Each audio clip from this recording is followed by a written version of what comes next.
Mais de 1.700.000 pessoas aguardam, em todo o país, a realização de perícias médicas e a análise de documentos para que possam receber benefícios previdenciários ou assistenciais pelo INSS.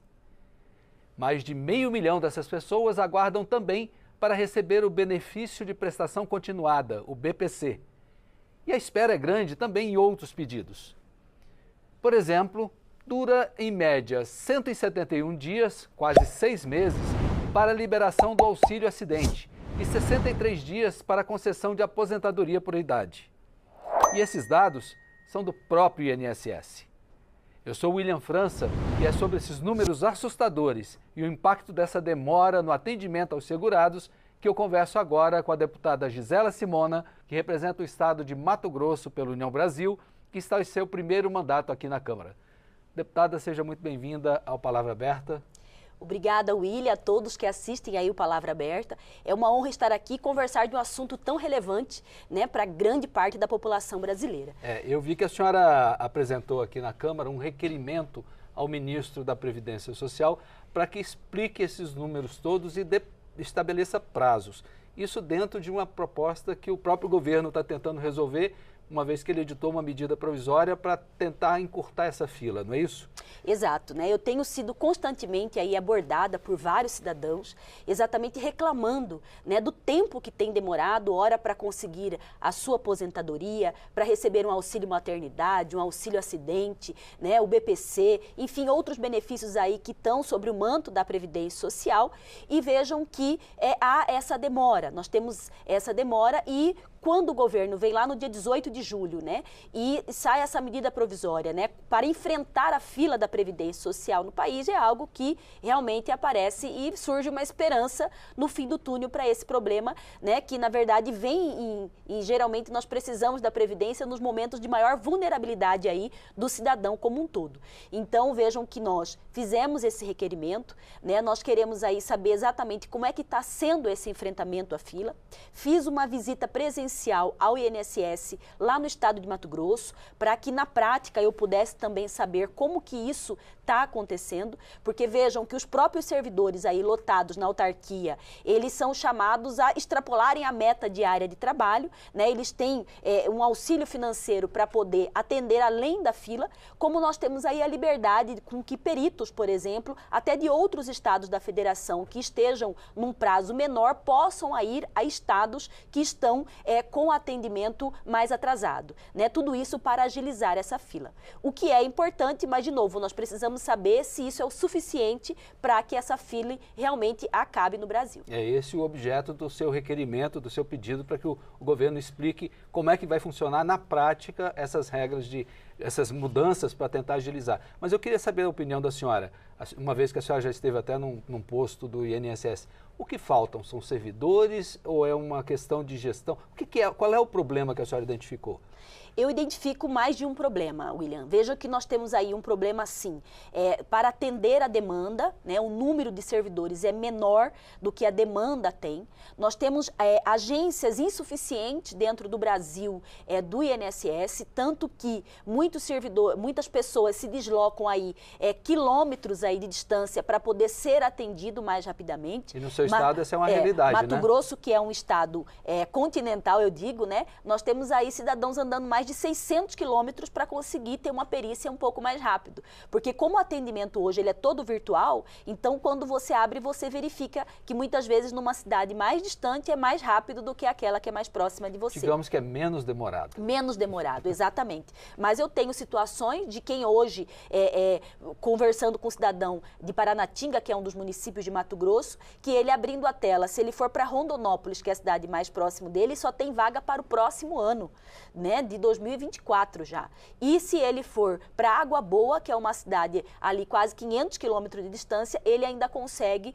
para novembro desse ano. Então vejam aí, só para você ter uma dimensão. Ainda assim, daqui a 3, 4 meses. Exatamente. Né? Então é uma situação que depende de pessoal. Nós temos aí uma questão também do tipo de pedido, né? Vejam que Hoje, se um cidadão, muitas vezes ele sofre um acidente, né, e equivocadamente, como ele tem que acessar online, e nós sabemos que essa inclusão digital não é uma realidade para todo o país, se ele faz a inclusão e na hora, ao invés de marcar um auxílio acidente, ele equivocadamente pede um auxílio doença, ou se ele eventualmente pede uma aposentadoria, né, equivocadamente. Por uma questão de uso da ferramenta. Uso da ferramenta, ou falta de conhecimento técnico mesmo de qual é o pedido que ele quer.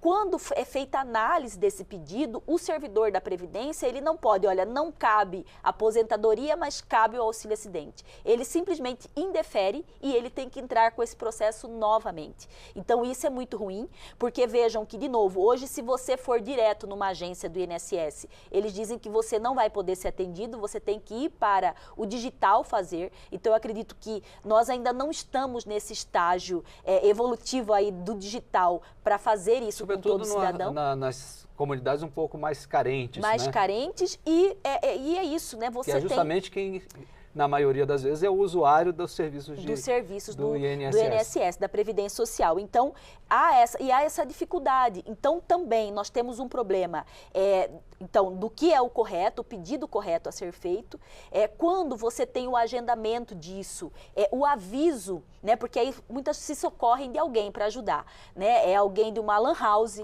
é alguém, um advogado que ele foi procurar para fazer esse agendamento. Quando há um aviso da data, muitas vezes que antecede, pode até acontecer de anteceder ou mudar a data, isso vai para o e-mail ou para o celular de quem fez o agendamento. Não necessariamente do usuário. Do usuário, o que é um outro problema, porque agora, com a aplicação da medida provisória, eles avisam esses mutirões que estão ocorrendo por esse meio. Então, alguns mutirões que já foram realizados, a pretensão da quantidade de atendimentos está sendo menor do que a que foi prevista. Então, isso também é ruim. Então, é algo que precisa melhorar, né? E a situação que a gente vê muito claramente é de você, então, aí ter uma facilidade maior na recepção dessa demanda, na agilidade, né, do atendimento, e você ter mais unidades em todo o Brasil, né? Nos municípios mais longínquos aí desse país, é preciso ter, sim, um atendimento presencial do INSS. A senhora já teve alguma resposta do governo, do Ministério?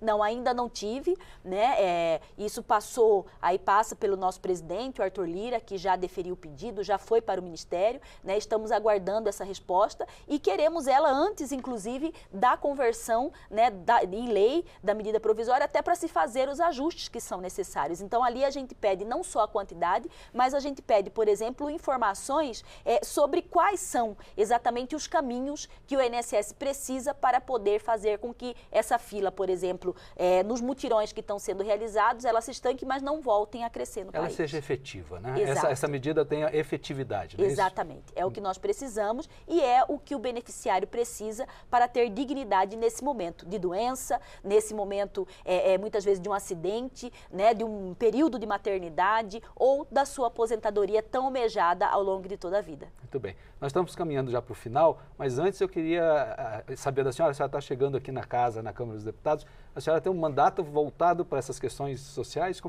Qual é a sua pauta principal aqui? Então, toda a minha vida pública é voltada muito para a defesa dos serviços públicos, né? Eu sou servidora pública no estado de Mato Grosso, junto ao governo do estado, como advogada na área do PROCON, da defesa do consumidor. Fui dirigente do PROCON Mato Grosso por mais de 10 anos e ali eu digo que eu consegui ser a voz de muita gente, né? Levando informação, porque hoje o cidadão brasileiro ele é muito carente de informação sobre os seus direitos, os seus deveres. Então, quando a gente participa dessa fase da vida e todos nós somos consumidores, você acaba tendo, né, essa receptividade, essa boa receptividade. Então, é por isso que tenho aí essa bandeira da defesa dos consumidores, né, da defesa da mulher, que nós temos aí um número recorde no parlamento, mas ainda é só 15%, então nós precisamos aumentar o número de mulheres na política, e a questão dos serviços públicos, que é tão importante. Todos nós precisamos dos serviços públicos, né, e há essa necessidade da melhoria, da qualidade, da eficiência, da entrega desses serviços,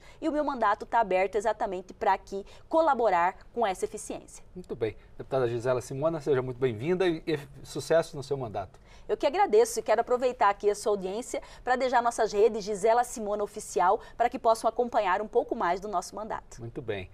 E eu me despeço aqui